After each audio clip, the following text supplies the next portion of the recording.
Episode number 4 with men's fashion guru, Sid Mashburn.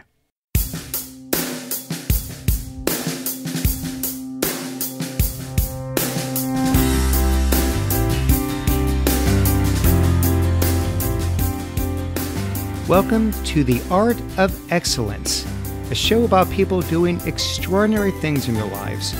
I'm your host, Glenn Zweig. Thanks for joining me.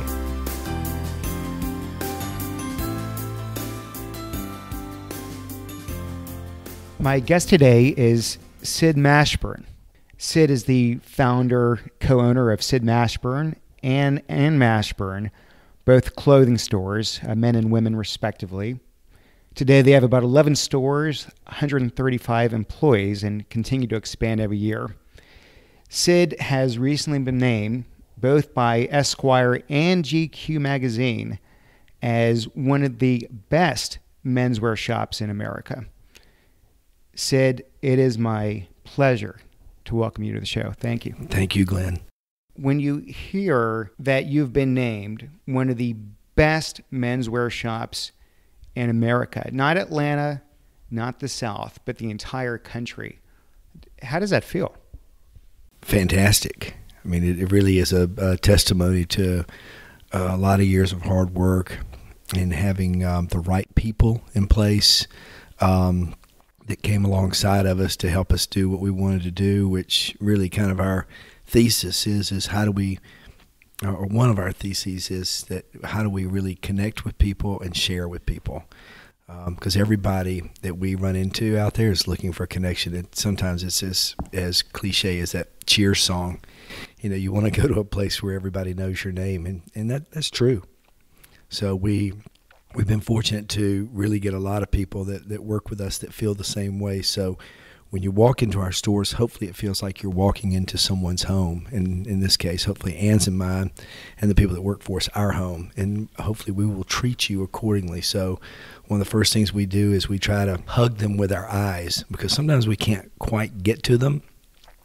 But we really do want to connect. We offer them a cold drink or a hot drink, whether it's a water or a Coke or a beer or coffee or tea or whatever, just something to say, welcome to our place.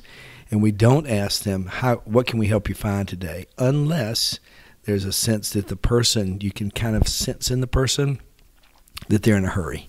So that's when you have to have a pretty high level of EQ to go, this person's in a hurry. I got to cut to the chase. What can I do for you today? So other than that, we want to make it as the Italians say, as tranquillo as possible, so that when you walk in, you really do feel at ease and not like in a pressure environment. And that also extends to even the way we compensate the people that work for us. Now, hang just for a second. I want to come back to all of this, the Sure, brand and the service. No, this is all Yeah. really, really great, but I want to, I guess, set the backdrop a little bit. Thank you for stopping me. And I apologize. No, because please. I will interrupt and don't take it personally, No, but it's I only love it. because I'm interested in what's going on here. Where does this ambition come from? You grew up in Mississippi. Was this something that was always a part of you? Was it influenced by your parents? What's the root of all of this? I think that it really, you grew up in Atlanta, right? I did.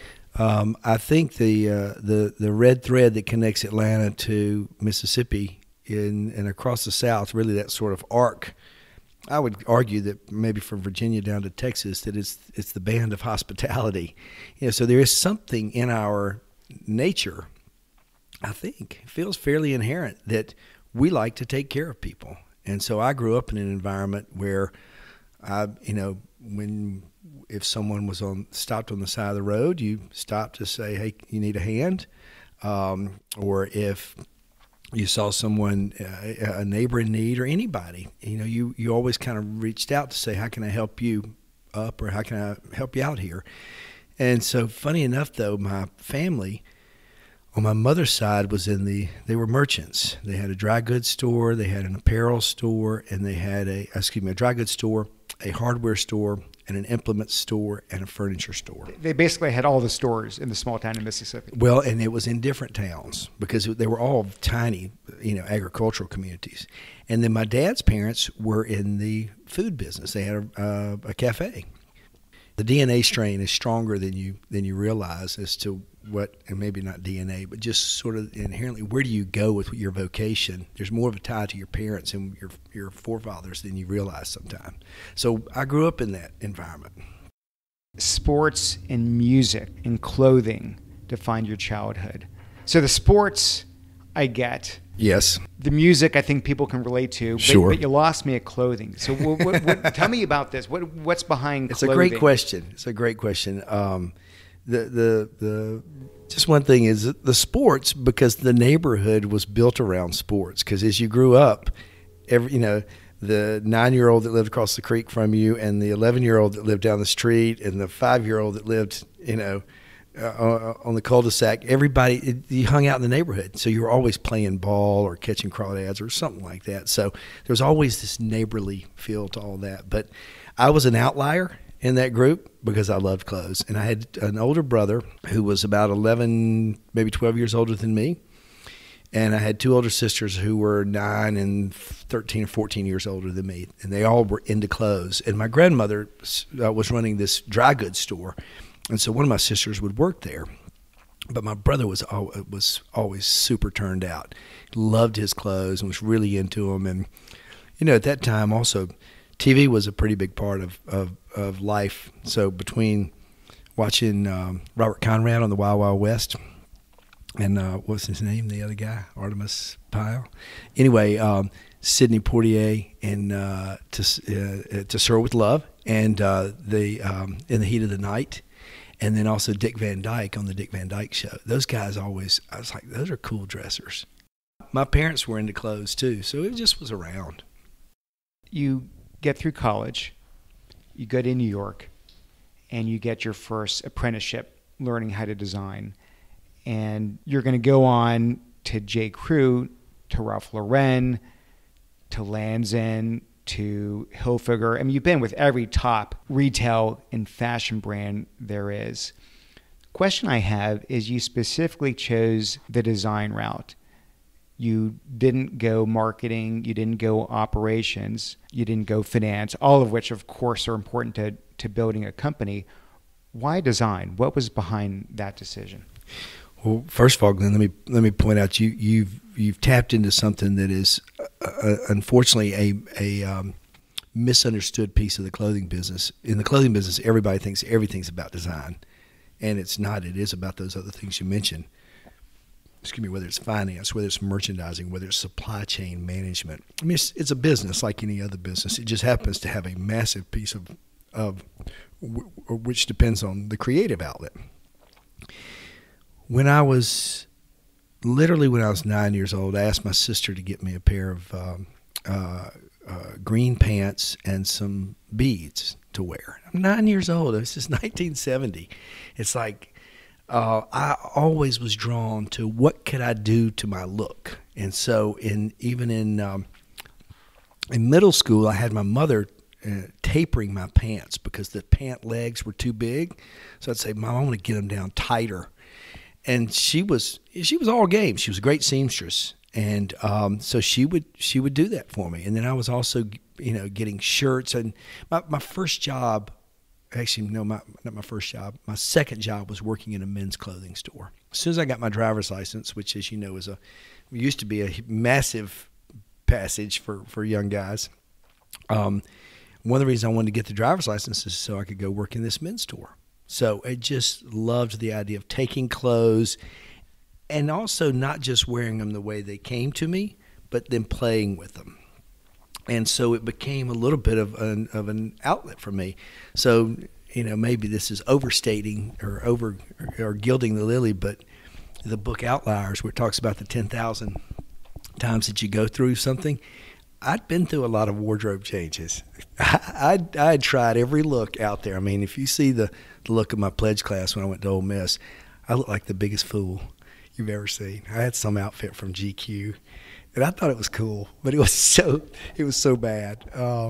So anyway, I always liked the idea of expressing that side of myself. And the nice thing is I lived in a town where everybody just was kind of like, yeah, well, that's it. It wasn't like it was weird or it was strange or it wasn't it wasn't out of line with who I was and how I was accepted. So it was cool. 2007, you come to Atlanta and you start the now Sid Mashburn and Ann Mashburn. And let me mention that you start this when you've got a flourishing career, when you've got 5 children. Let me repeat that. That's 5 for those of you out there. Let me correct you. Girls. Girls, 5. Right. That's got to be a real challenge. I mean, the risk of starting something mid-career with 5 kids, I assume you had a mortgage. Walk me through that. Was that a no-brainer, or was this something that took a lot of, thinking through and planning and obviously, courage to be able to make the leap? We talked about what it is we wanted to do, and she wanted me to go back to New York and get in a typical creative director or head of design role. And I said, I actually have another idea. And she said, well, I know the idea. It's the same one you've had since the day I met you. I said, yeah. And she struggled with it. And finally she relented and said, listen, we've been poor before. I think you're employable, so let's give it a shot. And so the idea of building a company that was really the foundation was built off of our designs and our point of view, but also used other third-party brands to augment what our conversation was going to be with the customer. So that was probably the hardest part. It wasn't hard for me, and I'm not a betting guy. You're not a betting guy, but I've heard that you tend to be on the spectrum a little more risk-seeking than Ann would be, who's a little more risk-averse. No question. And it's not as if you started this when one of you had a full-time job to bring in stable income. I mean, you both pretty much were going for it, right? You both started the company. I mean, this is it. And we went all in. I mean, we didn't spare expense to, we opened up a 3,000 square foot store. It wasn't like we opened up a little 600 or 800 square foot store with me and another guy. I mean, we went big. Does going big mean that a big chunk of your savings went to this? Yes. Were you able to get any outside capital, or this was all self-financed? All self-financed. And, I had pretty good confidence that we knew what the space was going to look like. And I'd also had a nice conversation with a very, very, very famous, possibly one of the most famous merchants in the country. I asked him, I said, what do you think I should do? I said, where's the white space? He said, where your heart is. Go where you think you should go. And it was a little bit of, it sounds, kind of surface and maybe a little shallow, but I was like, okay. And so we saw, to me at that time, Glenn, what I saw from growing up working in independent specialty retail and then also working for larger chain stores is that you had 2 different core competencies. The independent specialty store was a guy or a girl who knew their customer intimately and almost bought for them, but didn't know how to produce product. Okay? The chain stores and the department stores and the big companies knew how to develop product, but didn't know how to build that customer intimacy. Do you know the book Disciplines of Market Leaders? Yes. Okay, where it talks about, one thing's got to be the tip of your spear. We like that there are 3 tips to the spear. Not that we necessarily do it well, but we said there's a chasm there between those 2 operating models. That's where we want to go. We want to build local intimacy, but we also want to be innovative about how we develop the product and how we bring it to the customer. As I continued to sort of roll this through my mind going forward, because as I grew in my vocation, I realized I didn't want to just be a designer. Because as a designer, you basically hand off a sample to another team who then has to sell it to 2 or 3 people, and then ultimately it gets to the customer. And that's what I loved about J. Crew and Lands' End as opposed to Polo and Tommy Hilfiger. Not that those are bad models, but you had a closer relationship with the customer. You know what I'm saying? Sure. And so what I loved about growing as a designer, I was like, I want to be a retailer too. I want to have that relationship with the customer, but I want to make it for them. It's a little bit like being a chef. Okay, we're going to make this for these people, and we're going to serve it to them right then and there. It doesn't have to go through a whole nother chain before it gets to them. That way I can help. It overstates it to say I can control the experience, But it is, I control the experience. And part of that control is the service element, which you alluded to earlier. Beyond service, in terms of the clothes themselves, because you make a lot of your clothes. So what was the gap in the marketplace that you identified in terms of fashion-wise, here's what's missing and here's where we can fill the void? Okay, so if you go back to design, style, building an experience, well, quickly after that becomes quality. So how do we offer high quality at a great price? So after quality becomes value. How do we really tighten the quality-value relationship? My education from J. Crew, from Polo, from Tommy, from Lands' End, I learned what made a nice fabric. What's the staple length of the yarn? What's the yarn size? What's the construction of the fabric? Who's the finisher of the fabric? And what are you going to use it in? How does it behave within a particular cut of something? When I was at J. Crew, we were a super popular company. Part of that that people overlooked was the price and the value proposition. But we always kind of thought we're playing from the Hudson River to East LA. That's our sweet spot. We were not concentrating on the East River and LA itself. We didn't want necessarily that last piece of the margin. We wanted to play to all of America. And that's something that I grew up with is how do you have a big hug and a big openness to taking care of a lot of people? Is that driven from a business perspective, because that's where I think the market is, or more just from I want to reach out and help people on all walks of life regardless, beyond the business, but more just from a personal satisfaction and fulfillment perspective? They play off each other. Those are first cousins.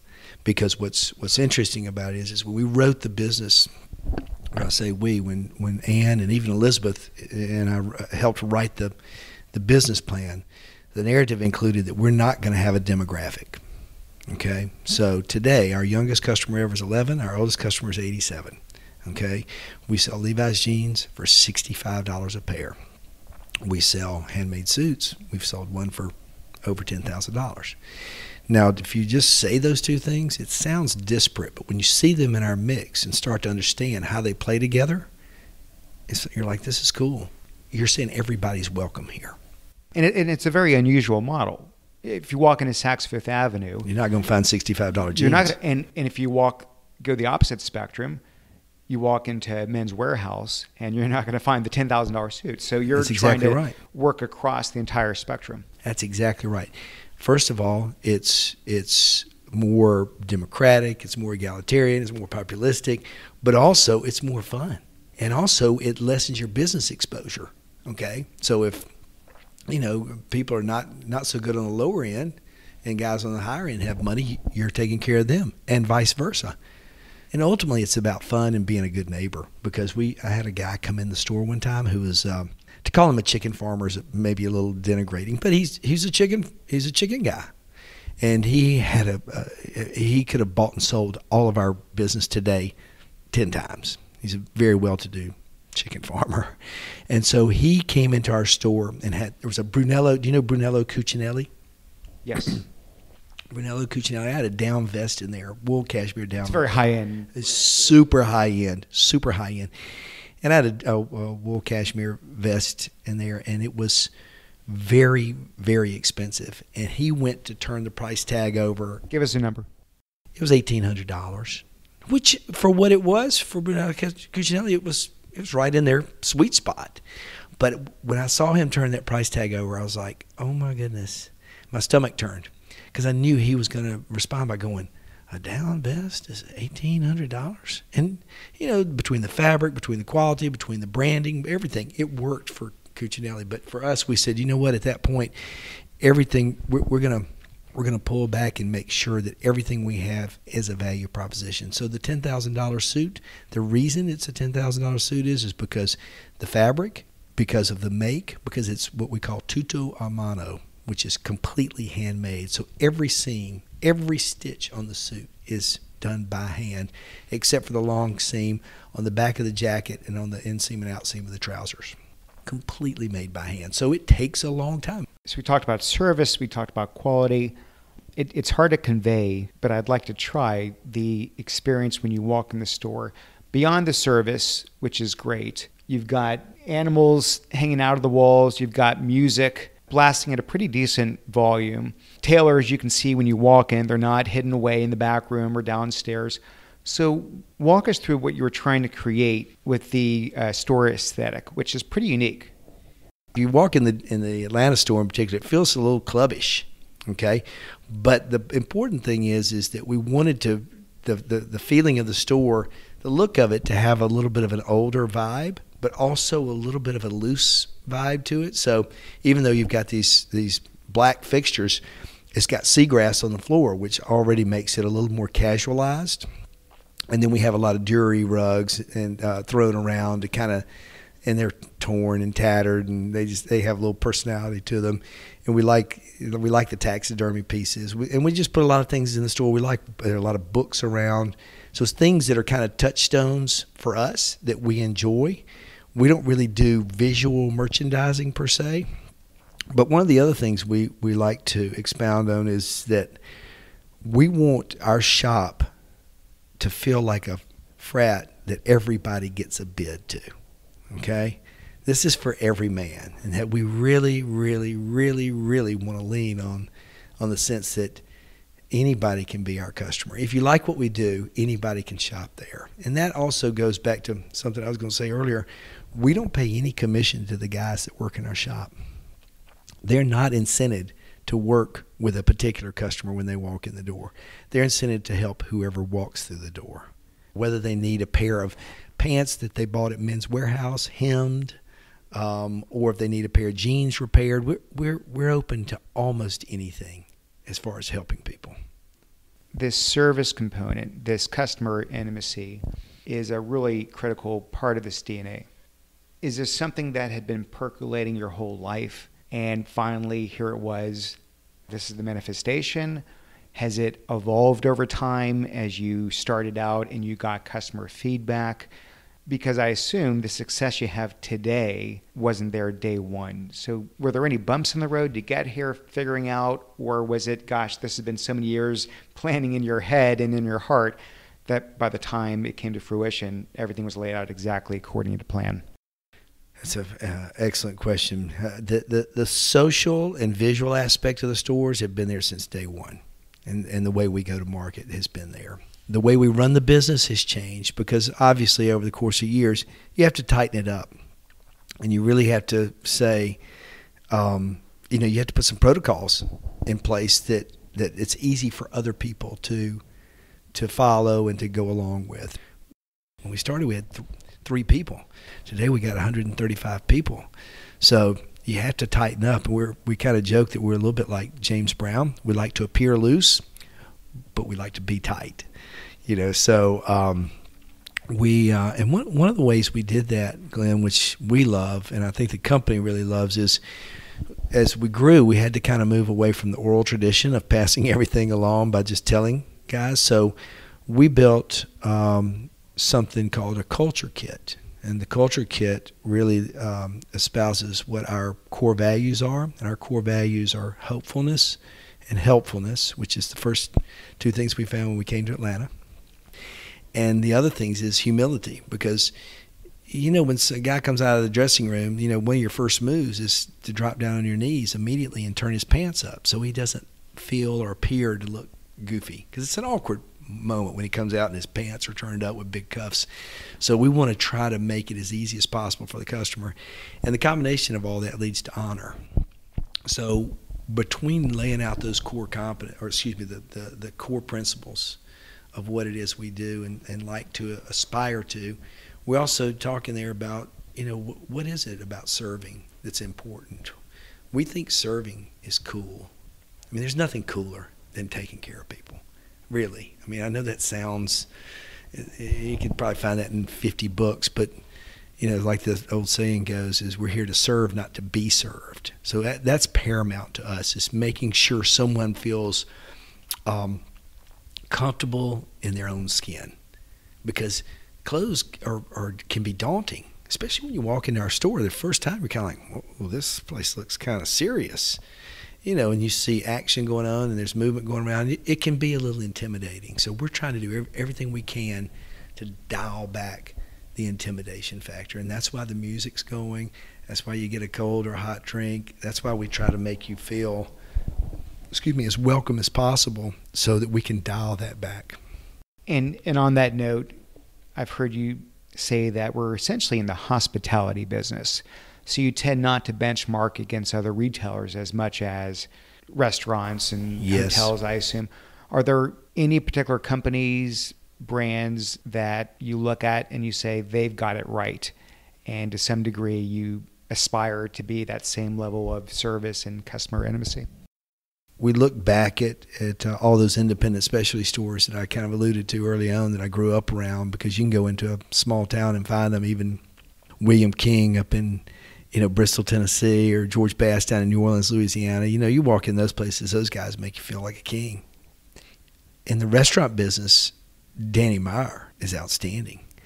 Chick-fil-A is outstanding. In the hotel business, you've got the Bunkhouse group out of Texas that does St. Cecilia and the San Jose. They're very good. I mean, listen, one of the best was at one time was Ritz-Carlton when it was run by Horst Schulze. I mean, that company was fantastic. I can't recall the saying, so I may screw it up, but I think it was ladies and gentlemen serving ladies and gentlemen. Horst said that he refers to, typically in a hotel in particular, you've got what a lot of people refer to as the back of the house. Well, I think I'm right in quoting him on this. He calls that the heart of the house. So in a sense, the whole house doesn't work if the whole house is not working together with the same point of view about how we're going to take care of the guest. So, there's a lot of great people out there that do it well. There's, tiny places along the way. But as far as large companies, I think those four are really good examples. What's your goal with the business? To continue to grow it and really provide for the people that work for us, and to take care of the people that come to shop with us. And we, early on, Ann said to me, she said, Sid, you've got to be comfortable with this, because you may wind up as a single shingle shopkeeper. I said, okay, that's okay. If I can do what I do here, it's fantastic. And my greatest days, honestly, Glenn, I don't get as much time to spend on the floor, but in the first 5 years, I was on the floor 6 days a week, and our office was in the back of the store. It is so gratifying to run into people and to take care of them, and it's hard, but it was super, super fun. And so I'm in the store not nearly as much as I used to be, but how do we continue to build a group of people that love to take care of people and go to cities where people are asking us to come? Like right now, our number one e-commerce city is New York, funny enough. And we opened up in L.A. back in October. Our L.A. store was number 3 online. These are two, big media markets that we didn't have any physical presence in, yet they were our number 1 and number 3 online markets in the whole company. So we think that there's a lot of shop opportunities in the country where we can go to, but essentially wherever there's a professional football or professional sports team, except for Oakland or Green Bay, we probably can go there. But is there an overarching goal? Is there a revenue threshold you want to hit, a number of stores you want to hit? I mean, being named the top or one of the top men's warehouse stores in the country is a pretty big accolade. So something's got to be driving you to decide how many do you open and, where you're trying to go. What's the roadmap look like? It's a little more organic than that. We're taking it one day at a time and seeing where the opportunity leads us. And it's, at a certain point we may say, you know what, we've got 12 stores around the country, and they're doing fantastic, and we're providing for these customers, and we're taking care of the people that work for us. It's great. But we also may at some point go, you know what, let's continue going because more people are asking for it. We may wind up with 75 stores. Everybody here likes a scoreboard, and we want to win. We want to be the best. And that's what we said as our goal is how do we be the best shop in the world? So it's really quality over quantity, if you will, that's driving this. For sure. And we spend a lot of time on getting the right people to come work with us, because it's not your typical retail job, Glenn. It's hard. and but it's also super gratifying because you're interacting with the customer on another level, really trying to become their in-house concierge in a sense. So if you came in this afternoon and said, hey, I've got an interview tomorrow, and we're like, well, what are you going to wear? And you're like, well, I don't know. And Glenn, what do you got at home? Well, I got a gray and a blue suit. Okay, bring those in first. We'll get you in the tailor shop immediately, and then we'll ascertain. We're not trying to upsell you. We're trying to take care of what you currently got. Also, it may be easier to fix what you have. So we say, bring those in. Let's build around that as quickly as possible. It may just be, shortening the pants, tightening the waist up on the jacket, or letting the waist out. It could be just a minor change that we can do in the tailor shop. And then, by the way, Glenn, do you want us to bring it to your house tonight, or do you want to swing back by here, or you want us to meet you at the airport on your way to the interview? You tell us. And another goal we have is how do we give the customer economy of mind? And the way we give him, of mind, time, and money. And the way we give him mind is we've edited the world. Okay? I only have 2 brands of shirts in the store, my brand and a brand called Finamore. I used to only have 2 brands of jeans, but now I've got 3 because we added our own brand. Okay? But you don't have 6 pairs of jeans to edit from. You don't have 4 or 5 brands of shirts to edit from. We give you a very particular point of view. If you don't like the point of view, that's one thing.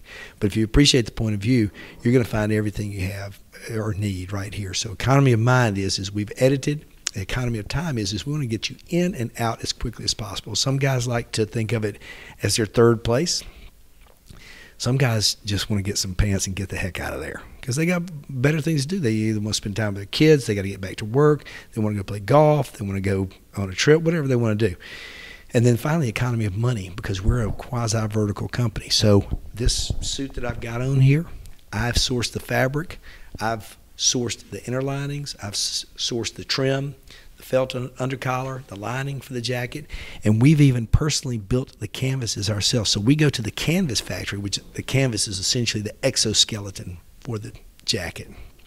We go to the factory that builds those canvases, and we put together our own special canvas that nobody else has.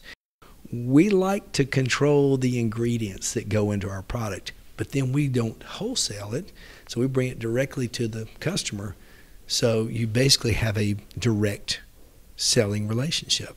Not unlike, Ann doesn't love it when I compare, but it's not unlike Trader Joe's.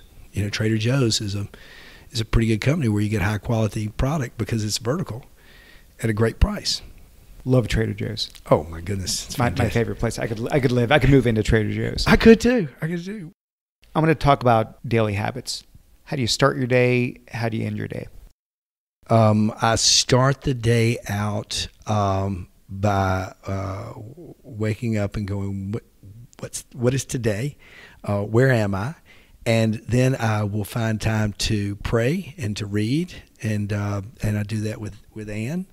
And then I will have a cup of coffee and some eggs that Ann's prepared for me, and I hit the road. And I come to work. So no working out in the morning, no meditation, nothing to get yourself physically or mentally ready. Just the prayer and the reading, and I'll do push-ups. That's it. Okay. So, and that's probably the thing that's most lacking in my daily regimen is some exercise, because as I said, I grew up an athlete playing basketball, football, running track. I love sports. So I'm missing that piece, and that's something that needs to get back on my regimen. Let's talk about work-life balance. I'm curious how you define it, and it sounds like already that there are some things you wish you could incorporate more. You're not just an entrepreneur, but you're a retail entrepreneur. And as anyone knows, this is not a Monday through Friday type of thing. This is constant, probably as much or more work weekends and sometimes evenings as you have during typical business hours. So how do you define work-life balance, and how do you achieve whatever you can achieve, and where do you aspire to improve where maybe you're lacking? I would say that's probably one of my weaknesses is work-life balance. But the nice thing is we've always said that we're going to be closed one day a week. And in Atlanta, Houston, Dallas, Washington, that means we're closed on Sundays. Like Chick-fil-A.